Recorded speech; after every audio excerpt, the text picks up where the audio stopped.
حفیظ میرا university fellow تھا اور مجھ سے 1 سال سینئر تھا۔ MBBS کرنے کے بعد گو کہ ہماری ملاقاتیں بہت کم ہو گئی تھیں، تاہم ہم نے ملنا جلنا بالکل ترک نہیں کیا تھا۔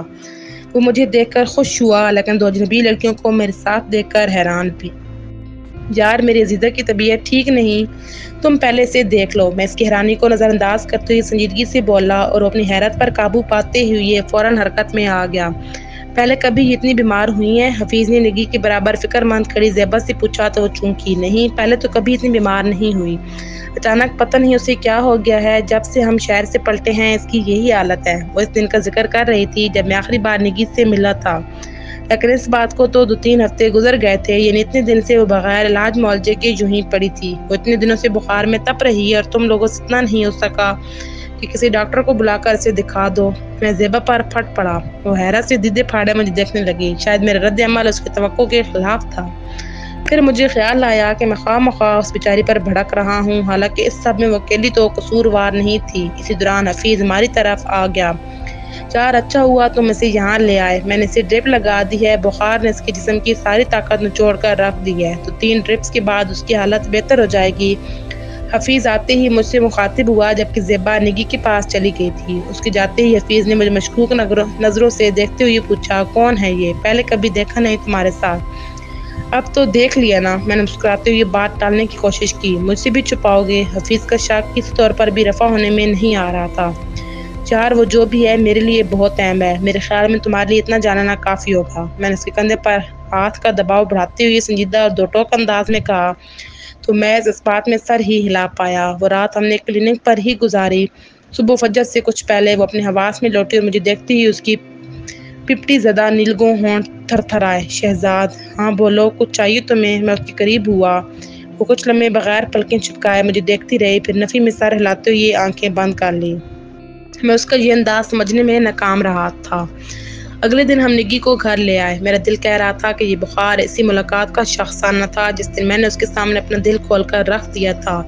وہ جب محسوس ہو رہا تھا کہ اس دن نگی نے اپنے دل پر جبر کر کے مجھے میری دنیا میں لوٹ جانے کو کہا تھا، ورنہ حقیقت میں وہ بھی میرے ساتھ میرا ہاتھ تھام کر چلنا چاہتی تھی، میری ہم سفر بن کر، میرے قدم سے قدم ملا کر۔ جس طرح میں اس کی قربت کا خواہشمند تھا، وہ بھی اسی طرح میرا ساتھ چاہتی تھی۔ اگلی صبح میں پھر اس کے گھر پہنچ گیا۔ اس بار میں اپنی گاڑی میں نہیں گیا تھا، مجھے ان غریب لوگوں کے درمیان زیادہ شان و شوکت کے ساتھ جانا مناسب نہیں لگتا تھا، سو میں نے رکشہ پکڑا اور اس بستی کی طرف چل پڑا جہاں پھول کھلتے تھے، ہوائیں گنگناتی تھیں اور خوابوں کی کلیاں چٹک کر کسی بے مثال حسن کو سراتی تھیں۔ چراغ دین بستور بیٹی کی چارپائی کے ساتھ لگا بیٹھا تھا، حالانکہ کل کی نسبت آج نگی بہت بہتر اور نکھری نکھری سی لگ رہی تھی۔ زیبا بھی اپنی سہیلی کے پاس موجود تھی۔ مجھے دیکھتے ہی دونوں اٹھ کھڑے ہوئے۔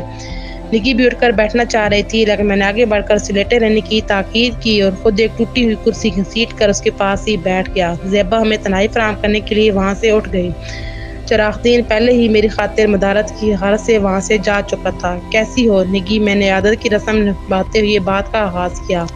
آپ نہیں جانتے کہ کیسی ہوں، آپ ہی کی وجہ سے تو یہ سانسیں دوبارہ چلنے کے قابل ہوئی ہیں۔ اتنی بات کر کر وہ ہانپنے لگی تھی۔ یہ بخار بھی انسان کی آدھی جان لے کر ہی چھوڑتا ہے، اور اس کی جان تو پہلے ہی جیسے آدھی ادھوری سی تھی۔ شفا اللہ دیتا ہے نگی، انسان صرف کوشش کر سکتا ہے، اور میں نے کوشش ہی کی تھی۔ آپ نے واقعی کچھ نہیں کیا تھا، میں تو آپ کی آمد پر ہی آدھی ٹھیک ہو گئی تھی، اور باقی آدھا آپ کی محبت اور توجہ نے ٹھیک کر دیا۔ وہ ہولے سے مسکرائے۔ میں تمہاری صحتیابی کا مکمل کریڈٹ لینا چاہوں بھی تو نہیں لے سکتا، کیونکہ میرے ساتھ ساتھ زیبا نے بھی تمہارا بہت خیال رکھا اور بہت دعائیں کی۔ میں نے زیبا کے خلوص کا ذکر کرنا ضروری سمجھا۔ اس معصوم لڑکی نے اپنی بساط سے بڑھ کر میرا ساتھ دیا تھا۔ نگی کے لیے اس کی محبت ہر شک و شبے سے بالاتر تھی۔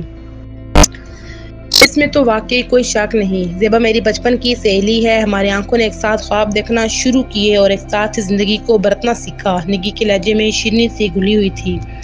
تم نے انکار کیوں کیا تھا نگی؟ کیا تم مجھے اپنی محبت کے قابل نہیں سمجھتی؟ کیا میں اس قابل نہیں کہ تمہیں عمر بھر کے لیے اپنانے کی خواہش کر سکوں؟ میں نے آنکھیں اس کے چہرے پر جمائے کچھ زیادہ ہی سنجیدگی سے پوچھا، تو اس نے چون کر مجھے دیکھا۔ ایسی بات نہیں ہے شہزاد۔ اس کے ہونٹوں سے اپنا نام سن کر جیسے میں نہال ہو گیا۔ ایک بار پھر اپنے خوبصورت ہونٹوں سے میرا نام لو نگی۔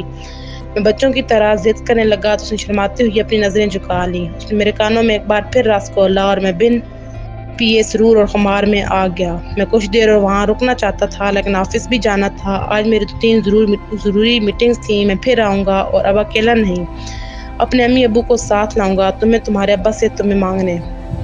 میری بات پر شفق کے کئی رنگ اس کی شرم سے گلابی ہوتی رخساروں میں گھل مل سے گئے۔ میرا دل اتنا مضبوط نہیں تھا کہ زیادہ دیر اس منظر کی تاب لا سکتا، اس لیے اس پر آخری نظر ڈالے بغیر ہی میں تیز تیز چلتا ہوا باہر آ گیا۔ ابھی ایک اور مشکل ترین مرحلہ باقی تھا اور یہ تھا محل نشینوں کو خاک نشینوں کے ساتھ رشتہ جوڑنے کے لیے راضی کرنا۔ زندگی کو اپنانے کا فیصلہ میں نے کیا تھا جو مجھ تک ہی محدود تھا۔ ابھی میں نے امی ابو کو آگاہ نہیں کیا تھا۔ اب اس پر ان فیصلے پر ان کا کیا رد عمل ہوتا میں اس سے بے خبر نہیں تھا۔ مجھے اندازہ تھا کہ میں نے پولیس رات پر سے گزرنا ہے۔ اس دن میں وقت سے پہلے ہی گھر پہنچ گیا۔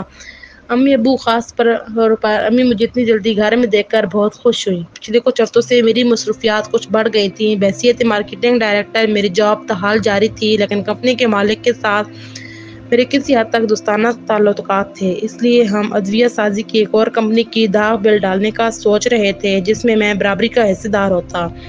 وہ کہ یہ سب باتیں بھی صرف زبانی کلامی تھیں، تاہم اس پر جلد ہی عملی طور پر بھی ہم قدم اٹھانے والے تھے۔ فریش ہونے کے بعد میں لان ہی میں امی ابو کے پاس بیٹھ گیا۔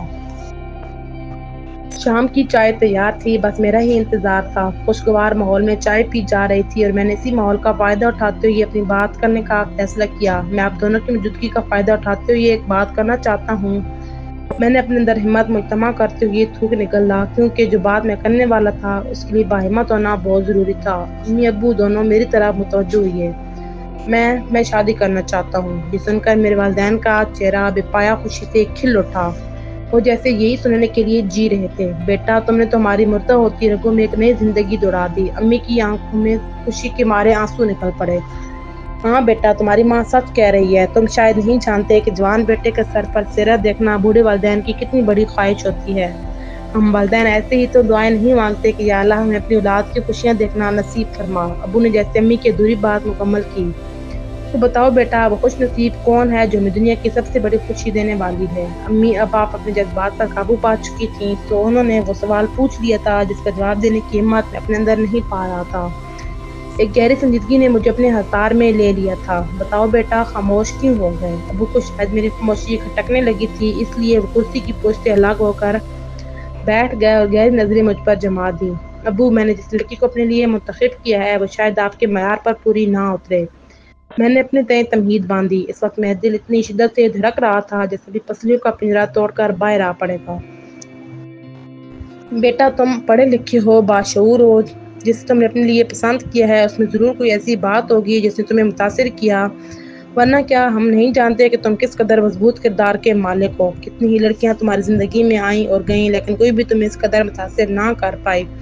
ابو نے بظاہر میری پسند پر کسی اعتراض کی گنجائش نہیں چھوڑی تھی، لیکن میں جانتا تھا کہ جتنے بڑے دل کے مالک ہو جائیں، بہو کے روپ میں گلی گلی کوچا کوچا چوڑیاں بیچنے والے کو کبھی دیکھنا نہیں چاہیں گے، اور میں فیصلہ کر چکا تھا کہ نکی ہی میری دلہن بنے گی، اور یہ فیصلہ کسی صورت تبدیل ہونے والا نہیں تھا۔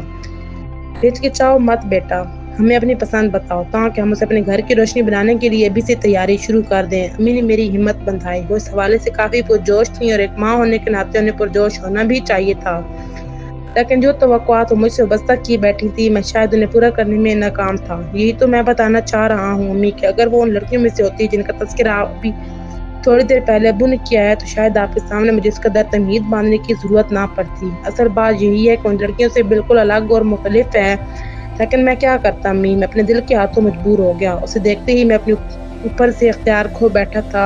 میں نے اپنی بے بسی کا اظہار کیا تو وہ دونوں حیرانی سے ایک دوسرے کو تکنے لگے۔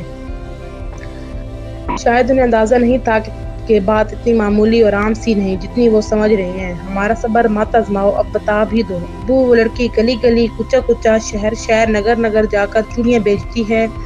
وہ لڑکی ایک بنجارن ہے، کچی بستی میں رہنے والی، ایسی بستی جس کی گلیاں گندگی ابلتی ہیں، جہاں کی ہوائیں بھی بدبودار ہیں، لیکن آپ کے بیٹے کو کیچڑ میں کھلا وہ کنول پسند آ گیا۔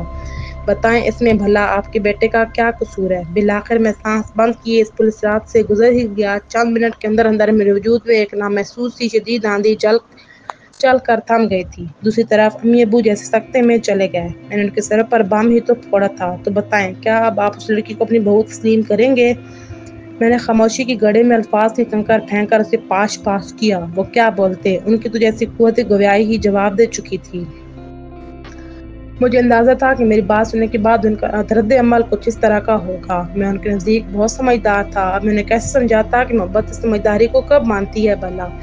وہ تو معاشرے کے بنائے ہر ضابطے اور معیار کے بقی ادھیڑ کر ہاتھ میں پکڑا دیتی ہے اور کہتی ہے کہ جو کرنا ہے اب تم کیا چاہتے ہو ہم سے۔ ابو نے سکتے سے باہر آتے ہوئے خود کو سنبھالا۔ اس کا تو دماغ خراب ہو گیا ہے، یہ جو چاہتا ہے ایسے چھوڑے اور وہ بتائیں جو ہم چاہتے ہیں۔ امی بظاہر ابو سے لیکن در حقیقت اپنی سلگتی آنکھیں مجھ پہ گاڑے مجھ ہی سے مخاطب تھیں۔ شدید غصے کے باعث ان کا وجود جیسے کہ زلزلے کی زد میں تھا۔ جو کچھ دیر پہلے میری شادی کا سن کر میری بلائیں لے رہی تھیں، اب یکسر اپنا لہجہ بدل چکی تھیں۔ اسے بتائیں کہ ہم نے اسے پسند کا اختیار دیا تھا، نہ کہ اس بات کا کہ شہر میں ہمارے سفید بالوں میں خاک ڈالتا پھرے۔ جسے یہ عشق سمجھ بیٹھا ہے وہ اس کے دماغ کے خلل کے سوا کچھ نہیں۔ یہ اس خوش فہمی میں نہ رہے کہ ہم اسے اپنی بے پناہ محبت کا فائدہ اٹھانے کی اجازت دیں گے۔ ہم ابھی اولاد کی محبت میں اتنے اندھے نہیں ہوئے کہ یہ کنویں میں گرنے کی خواہش کرے گا تو اس کی طرف سے آنکھیں بند کر لیں گے۔ ہمیں گھر سے باہر نکلنا ہے، رشتہ داروں میں آنا جانا ہے۔ ہم کبھی نہیں چاہیں گے کہ ہمیں کسی کے سامنے سر اور نظر جھکا کر بات کرنی پڑے۔ امی نے ایک گلاس چبا کر کچھ اس انداز میں بات کی کہ مزید کسی بحث کی ضرورت ہی نہیں رہی تھی۔ وہ اپنی بات کر کے اندر چلی گئی تھیں۔ ابو نے ایک لمبی سانس اندر کھینچتے ہوئے گہری خاموشی اختیار کر لی تھی، ایسی خاموشی جس میں بے بسی اور دکھ کے سارے سائے لہرا رہے تھے۔ میرا کیس لڑنے والے میرے اپنے ہی وکیلوں نے میرے خلاف فیصلہ سنا دیا تھا۔ میں عجیب سی صورتحال سے دوچار ہو گیا تھا۔ ایک طرف میں نکی کو یہ امید دلا کر آیا تھا کہ اسے ہر حال میں اپناؤں گا۔ محبت کے نظر کے زاویے الگ ہوتے ہیں جبکہ ہمارے دیکھنے کے پیمانے اور ہوتے ہیں۔ نکی بے شک غریب بنجارن صحیح لیکن اپنے باپ کے لیے کسی شہزادی سے کم نہیں تھی، جیسے میں اپنے والدین کے لیے سب کچھ تھا۔ بہرحال ایسا نہیں تھا کہ میں اس معاملے میں یکسر بے بس اور لاچار ہو گیا تھا، یہ بالکل ہی حوصلہ ہار بیٹھا تھا۔ لیکن یہ بھی سچ تھا کہ میں اپنے والدین کے خلاف کھڑا ہونے کی طاقت نہیں رکھتا تھا، ایسا کسی صورت ممکن نہیں تھا۔ لیکن مجھے اندازہ تھا کہ مستقبل قریب میں مجھے اس کو اپنی زندگی میں لانے کے لیے کس مشکل کا سامنا کرنا تھا۔ اس دن میں نکی کو اس جگہ لے گیا جہاں میں نے اسے اپنی محبت کا اظہار کیا تھا۔ اس نے اپنی چڑیوں والا چھپایا چھاپا میں سفید ہنڈا سوک کی بوند پر رکھ دیا۔ میں ایک درخت کے ساتھ پشت ٹکا کر کھڑا ہو گیا۔ شہزاد کیوں اپنی امیری کے مکمل میں غربت کا پیمان جوڑنا چاہتے ہیں؟ نکی نے اداسی سے میری طرف دیکھا۔ نکی تم ٹاٹ نہیں ہو، کبھی میری نظر سے دیکھو تو تمہیں اندازہ ہوگا کہ تم ریشم کا وہ ٹکڑا ہو جسے وجود میں لانے کے لیے بیسویں جتن کرنا پڑتے ہیں، راتوں کی نیند اور دن کا سکون برباد کرنا پڑتا ہے۔ میں نے کھوئے کھوئے سے انداز میں اسے دیکھتے ہوئے کہا، لیکن دنیا ہماری نظروں سے نہیں بلکہ اپنی بے رحم اور سفاک نگاہوں سے دیکھتی ہے۔ اس کی آنکھوں سے آنسوؤں کے موتی ٹوٹ ٹوٹ کر گرنے لگے۔ تم دنیا کی پرواہ کیوں کرتی ہو نکی؟ میں نے تیش میں آتے ہوئے کہا، کیونکہ دنیا میں رہتے ہوئے دنیا کی پرواہ کرنا پڑتی ہے۔ ہم اس دنیا میں رہتے ہوئے اس دنیا سے الگ نہیں ہو سکتے۔ اس کی آواز بھی قدرے اونچی ہو گئی تھی۔ میں آہستہ آہستہ چلتے ہوئے اس کے قریب گیا اور اس کے شفاف آنسو اپنی انگلیوں کے پوروں پر پروکتے ہوئے بولا، تم صرف میری پرواہ کرو کہ میں کیا چاہتا ہوں، کیا پسند کرتا ہوں، باقی دنیا میں کیا ہو رہا ہے، کیوں ہو رہا ہے، تمہیں سب سے کوئی سروکار نہیں ہونا چاہیے۔ وہ کچھ دیر بغیر پلکیں چپکائے ٹکٹکی باندھے مجھے دیکھتی رہی اور پھر پھوٹ پھوٹ کر رونے لگی۔ میں حیرت سے گنگ اسے بے یقینی سے دیکھتا رہا۔ وقت جیسے کچھ لمحوں کے لیے پرلطف جذبوں کی امواجگاہ بن گیا تھا۔ خدا کے لیے شہزاد مجھے اتنا مت چاہیں کہ میں اپنی اوقات بھول جاؤں۔ میں بھول جاؤں کہ میں چڑیاں بیچنے والی ایک بنجارن ہوں۔ میں نہیں چاہتی کہ میں اپنی اصلیت کو جان بوجھ کر فراموش کرتے ہوئے خود کو محلوں کی شہزادی تصور کرنے لگوں کہ ہم غریبوں کو یہ محل اور ان محلوں کے مکین کبھی راس نہیں آئے۔ وہ کربناک لہجے میں بولی۔ اس کا معصوم دل انجانے وسوسوں میں گھرا ہوا تھا اور کسی کا تو نہیں پتا، لیکن میں اپنے بارے میں یقین سے کہہ سکتا ہوں کہ میرے دل کے محل کی ملکہ تم ہی ہو اور ہمیشہ رہوگی۔ میرے اس دل میں تمہارے علاوہ کوئی نہیں رہتا اور نہ ہی کسی کو یہاں رہنے کی اجازت ہے۔ میں نے ایک بار پھر اپنی محبت کا یقین دلایا۔ کیا آپ نے اپنے امی ابو کو میرے بارے میں بتایا ہے؟ اس نے گویا سرگوشی کی۔ نہیں، ابھی نہیں بتایا۔ میں نے خود پر جبر کرتے ہوئے صاف جھوٹ بولا۔ میں نہیں چاہتا تھا کہ اس معصوم لڑکی نے جن وسوسوں اور خدشات کا اظہار ابھی تھوڑی دیر پہلے میرے سامنے کیا تھا انہیں سچ ثابت کر دوں۔ پھر کب بتائیں گے؟ اس کی سرگوشی کچھ واضح ہوئی۔ بہت جلد انشاءاللہ۔ میں نے جیسے اپنے اندر اس یقین کو ایک بار پھر تازہ کیا کہ میں اپنے والدین کو اس رشتے کے لیے منا لوں گا۔ آخر ماں باپ اپنی اکلوتی اولاد کی واحد خوشی سے کب تک نظریں چرا سکیں گے؟ ایک نہ ایک دن تو انہیں میری اس ضد کے سامنے گھٹنے ٹیکنا پڑیں گے۔ لیکن شاید میں یہ بھول گیا تھا کہ میں اور میرے والدین جس معاشرے میں رہتے ہیں وہاں سچی خوشیوں سے زیادہ جھوٹی شان و شوکت کا خیال رکھا جاتا ہے۔ یہ معاشرہ فرسودہ رسم و رواج اور خود ساختہ اقدار میں جکڑا ہوا ہے۔ اس بات کی قطعاً پرواہ نہیں کہ اس کی قائم کردہ معیار سے کتنے دل لہو آلودہ ہوں گے، کتنی امیدیں دم توڑیں گی، کتنے سینے زخموں سے چور ہوں گے۔ جیسے ہی میں گھر پہنچا ایک نیا مہمان میرا منتظر تھا۔ یہ میری خالہ کی بیٹی لائبہ تھی۔ وہ لڑکی نہیں آفت کی پرکالہ تھی۔ کچھ عرصے سے میری خالہ کی فیملی کینیڈا میں مقیم تھی۔ لائبہ کینیڈا ہی کی ایک یونیورسٹی میں زیر تعلیم تھی۔ ہائے لائبہ کیسی ہو اور تم کب آئیں؟ میں نے مہمان نوازی کی روایت نبھاتے ہوئے مصنوعی خوش اخلاقی کا مظاہرہ کیا۔ مجھے دیکھتے ہوئے اس کی باجیں کھل گئیں۔ شہزاد، او مائی گاڈ، کتنے ہینڈسم ہو گئے ہو تم، اور بتایا تک نہیں۔ اس نے میرے بازو پر مکہ رسید کرتے ہوئے بھی باقی سے کہا تو میں چھینپ سا گیا، اور امی ابو دبے دبے سے انداز میں مسکرا دیے۔ تم کب آئیں؟ اگر میں کچھ دیر مزید چپ رہتا تو اس نے اسی طرح کی اور بھی گول افشانی کر دینی تھی۔ پہلے وہ اتنی باک اور بولڈ نہیں تھی۔ یقیناً یہ وہاں کے ماحول کا اثر تھا۔ تھوڑی دیر پہلے ہی آئی ہوں، اور تم مجھے ایئرپورٹ لینے کیوں نہیں آئے؟ اس نے مجھے خشمگین نگاہوں سے گھورتے ہوئے شکوہ کیا۔ کچھ مصروفیت تھی، اس لیے نہیں آ سکا۔ میں نے بہانہ بنایا، ورنہ سچ تو یہ تھا کہ مجھے معلوم ہی نہیں تھا کہ وہ پاکستان آ رہی ہے۔ ایسی بھی کیا مصروفیات تھیں کہ جو مجھ سے بھی زیادہ ضروری تھیں؟ اس نے آنکھیں دکھائیں۔ ارے بھائی، اب آ گئی ہو تو سارے گلے شکوے دور کر دوں گا تمہارے۔ میں نے ابو کے پاس صوفے پر بیٹھتے ہوئے اسے یاد دلایا کہ اس کے پاس بہت وقت ہے مجھ سے روٹھنے کا۔ یہ تو تم ٹھیک کہہ رہے ہو، جیسے خوش ہو گئی۔ خالہ، میں آپ کو بتا رہی ہوں کہ ہم دونوں کے درمیان کوئی نہ ہے۔ میں کرتی ہوں سیدھے سے۔ سنا ہے مصروف گھر سے بہت غائب رہنے لگے ہیں۔ اس نے دونوں ہاتھ کمر پر رکھے، مجھ پر نظریں جمائے ہوئے دھمکایا، اور میں مسکرا کر رہ گیا۔